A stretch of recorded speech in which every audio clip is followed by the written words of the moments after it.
0903 101008. Langsung saja terkait pembacaan PPT yang slide pertama, ketentuan umum pemeriksaan. Pada bagian ini, perlu saya sampaikan bahwa pemeriksaan pajak merupakan serangkaian kegiatan untuk menghimpun dan mengelola data, keterangan, serta bukti dengan tujuan menguji kebenaran pemenuhan kewajiban perpajakan. Kemudian pemeriksaan dilaksanakan secara objektif dan profesional berdasarkan standar pemeriksaan yang berlaku.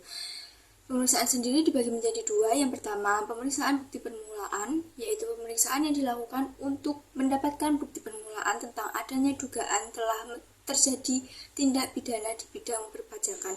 Kemudian, yang kedua yaitu pemeriksaan ulang. Pemeriksaan yang dilakukan terhadap wajib pajak yang telah diterbitkan surat ketetapan pajak atau surat ketetapan pajak bumi dan bangunan dari hasil pemeriksaan sebelumnya untuk jenis pajak dan masa pajak, bagian tahun pajak dan tahun pajak yang sama. Kemudian slide yang kedua yaitu kewenangan, tujuan, dan ruang lingkup. Direktur Jenderal Pajak memiliki kewenangan untuk melakukan pemeriksaan dan dalam rangka menguji kepatuhan wajib pajak. Pemeriksaan dapat dilakukan terhadap satu atau beberapa jenis pajak dan mencakup satu atau beberapa masa atau tahun pajak.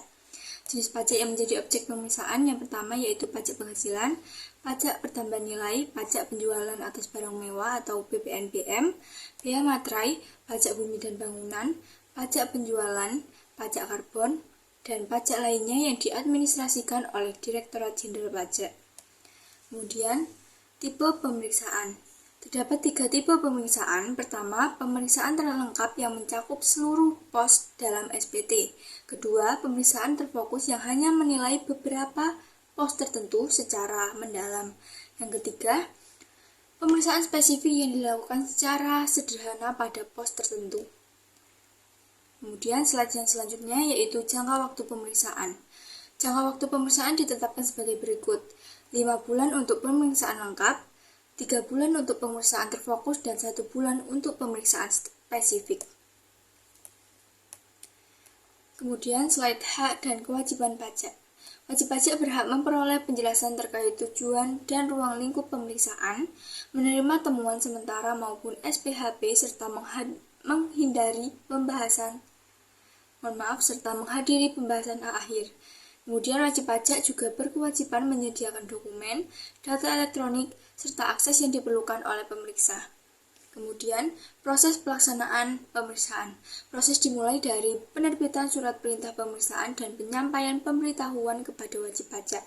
Tahap berikutnya adalah peminjaman dokumen, pengujian, pembahasan temuan sementara, penyampaian SPHP, hingga pembahasan akhir dan penyusunan laporan pemeriksaan. Kemudian, SPHP dan pembahasan akhir. SPHP atau surat pemberitahuan hasil pemeriksaan memuat hasil pemeriksaan secara lengkap. Wajib pajak diberikan waktu 5 hari kerja untuk menyampaikan tanggapan. Setelah tanggapan diterima atau jangka waktu berakhir, dilakukan pembahasan akhir sebelum laporan hasil pemeriksaan ditetapkan. Kemudian, quality assurance atau QA. Apabila terdapat perbedaan pendapat mengenai dasar hukum koreksi, wajib pajak dapat mengajukan pembahasan dengan tim quality assurance. Keputusan yang dihasilkan oleh tim QA bersifat mengikat bagi kedua belah pihak. Kemudian, metode pemeriksaan. Metode pemeriksaan sendiri terdiri dari metode langsung dan metode tidak langsung. Metode tidak langsung antara lain mencakup pendekatan biaya hidup, pertambahan kekayaan bersih, rasio, serta analisis transaksi tunai dan perbankan. Kemudian, tips menghadapi pemeriksaan.